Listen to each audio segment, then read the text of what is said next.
मेरे प्रिया, आज का ये दिव्य संदेश मैं तुम्हारे लेकर आया हूँ। मेरे प्रिया, कैसे हो तुम? मैं यही चाहता हूँ, तुम्हारा नीम करोली बाबा, कि तुम मेरे प्रिय, मेरे बच्चे, मेरे शिष्य हमेशा हंसते मुस्कुराते अपने जीवन को जियो और हमेशा हमेशा खुशहाल जीवन को तुम जियो मेरे प्रिय। और मेरा आशीर्वाद तो हमेशा तुम्हारे साथ है, तुम्हारे प्रिय बंधुओं के साथ भी मेरा आशीर्वाद है, तुम्हारे घर परिवार के साथ भी मेरा आशीर्वाद निरंतर बना रहेगा मेरे प्रिय। आज का संदेश तुम ध्यानपूर्वक सुनना। तुम आज के संदेश को ध्यानपूर्वक सुनोगे तो तुम्हें अपने जीवन में बहुत से बदलाव और मैं तुम्हारा मार्गदर्शन करूँगा। इसीलिए तुम आज के संदेश को अंत तक सुनना मेरे प्रिय। संदेश के माध्यम से ही मैं तुमसे जुड़ता हूँ और तुम्हें स्वयं से जोड़ लेता हूँ मेरे प्रिय। शब्द कभी मरते नहीं। ज़बान को संभालना तुम्हें सीखना होगा मेरे प्रिय। ये ज़बान ही तुमसे कुछ अच्छे कार्य भी करा देती है, तुम्हें उच्च श्रेणी तक भी पहुंचा सकती है। और ये ज़बान ही तुमसे कुछ अनर्थ कराकर तुम्हारी जीवन धारा में एक दुखद परिवर्तन ला सकती है मेरे प्रिय। एक कहानी मैं तुम्हारे सामने रखूँगा, उसको सुन के तुम समझ पाओगे आज के मेरे संदेश को मेरे प्रिय। एक गांव की बात है। एक बच्चा अपने विद्यालय की तरफ जा रहा था। रास्ते में घना जंगल पड़ता था। सहसा उसे कुछ सरसराहट सुनाई दी। वह चीखा कि तू कौन है? बच्चे को जवाब क्या आया? जवाब में वही गूंज सुनाई दी उस बच्चे को, तू कौन है? लड़कपन में बच्चा फिर चिल्लाया, ओए एक बार सामने तो आ। फिर वही जवाब, वही स्वर, वही शैली। बालक एकदम से थर्रा गया, कांप गया उसका पूरा शरीर और उसका मन भीतर से डर गया। दौड़कर लौटा और माँ के आंचल में पनाह ली। माँ ने समझाया, बेटे तू डरता क्यों है? वन तो तेरा मित्र है। अच्छा कल तू उसे मित्रवत पुकारना। अगले दिन वन पहुंचकर बच्चा तेज आवाज में बोलता है, कैसे हो तुम मित्र? फिर से एक प्रतिध्वनि होती है, कैसे हो तुम मित्र? यह वन एक छोटा सा मॉडल है इस पूरी दुनिया का। आप जैसी ध्वनि का उच्चारण करेंगे, बदले में वैसे ही सुनेंगे मेरे प्रिय, मेरे बच्चे। मैं तुम्हारा बाबा नीम करोली आज तुम्हारे जीवन का मार्गदर्शन करने आया हूँ, तुम्हारे लिए सफलता का रास्ता बनाने आया हूँ मेरे प्रिय। वायुमंडल आपके हर शब्द, उसकी सख्त नरम ऊंची नीची शैली हर चीज को बारीकी से सोख लेता है। फिर एक न एक दिन उसकी प्रतिध्वनि सूद समेत जरूर लौटाता है मेरे प्रिय। और यही उस बालक के साथ भी घटित हुआ। यह बात दार्शनिक ही नहीं, वैज्ञानिक भी है। जब हम कोई भी शब्द बोलते हैं तो उसका ब्लूप्रिंट ऊर्जा तरंगों के रूप में वायुमंडल में ठहर जाता है। दूसरा, ये शब्द तरंगे कभी नष्ट नहीं होती।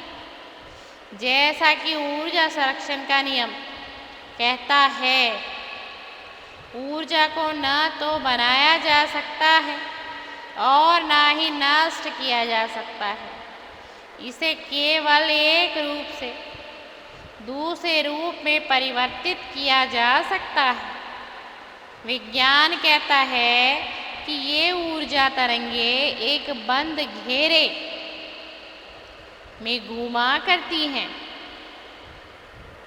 आप एक विद्युत सर्किट की जांच करके देख लीजिए, उसमें विद्युत सिग्नल जिस बिंदु से शुरू होगा वो है घूमकर उसी पर रुकेगा मेरे प्रिय। और यह सत्य है, तुम इसको आजमा कर भी देख लेना मेरे प्रिय। यही आदत हमारी शब्द या कर्म तरंगों की भी है।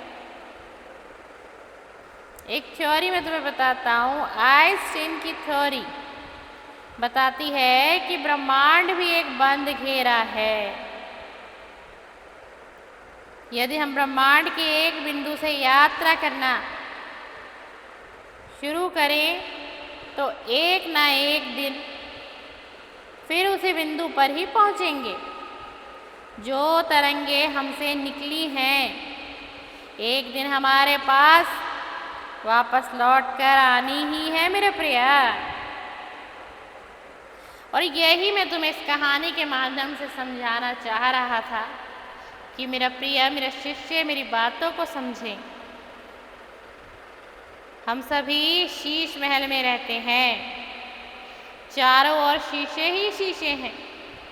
इनके बीच रहते हुए अगर हम गुर्राए और मुस्कुराहट की आशा रखें तो यह हमारी मूर्खता ही होगी मेरे प्रिय। मुस्कुराएंगे तो मुस्कुराहट मिलेगी, ठीक इसी तरह अगर हम गुर्राएंगे तो गुर्राहट मिलेगी। हितैषियों ने इस सूक्ष्म विज्ञान को बड़े सरल ढंग से हमारे लिए पिरोया।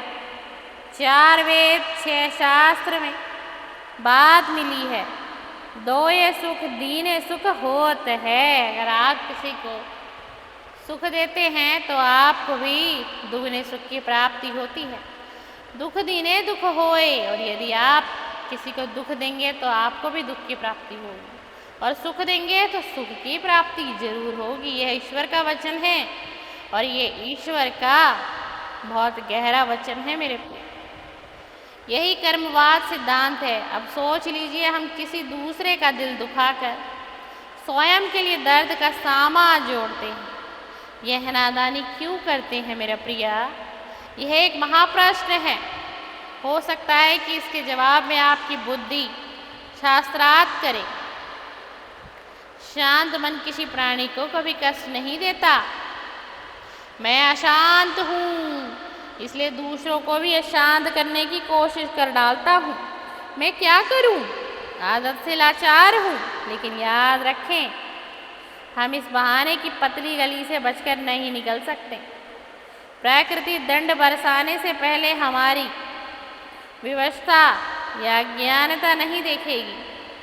सलामती इसी में से है कि हम जुबान को संभालना सीखें, मधु धूली भाषा बोलें।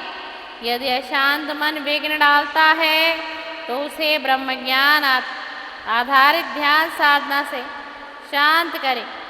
यही शांत रहने और शांति बिखेरने की पूंजी है मेरे प्रिय। यह संदेश मैंने तुम तक पहुंचाया और तुम तक लाने का एक बहुत बड़ा कारण था, तुम्हें समझाना था कि शब्द कभी मरते नहीं हैं, जुबान को संभालना सीखें। मैं चाहता हूँ कि तुम अपने जुबान पर, अपनी जुबान के शब्दों पर नियंत्रण कर पाओ मेरी प्रिया, कि जिससे तुम्हारे जीवन की तकलीफ और पीड़ा ना बढ़े, बल्कि तुम्हारी समस्याओं का समाधान तुम स्वयं से ही खोज लो मेरे प्रिय। और मैं तुम्हारा बाबा इस संदेश के माध्यम से तुम्हें बहुत सारा आशीर्वाद, आशीष, स्नेह, प्रेम देकर जा रहा हूँ। तुम्हारे घर परिवार को भी आशीर्वाद देके जा रहा हूँ, तुम्हारे समस्त कुटुंब को भी आशीर्वाद देके जा रहा हूँ, क्योंकि तुम्हारे कर्म तो अच्छे हैं।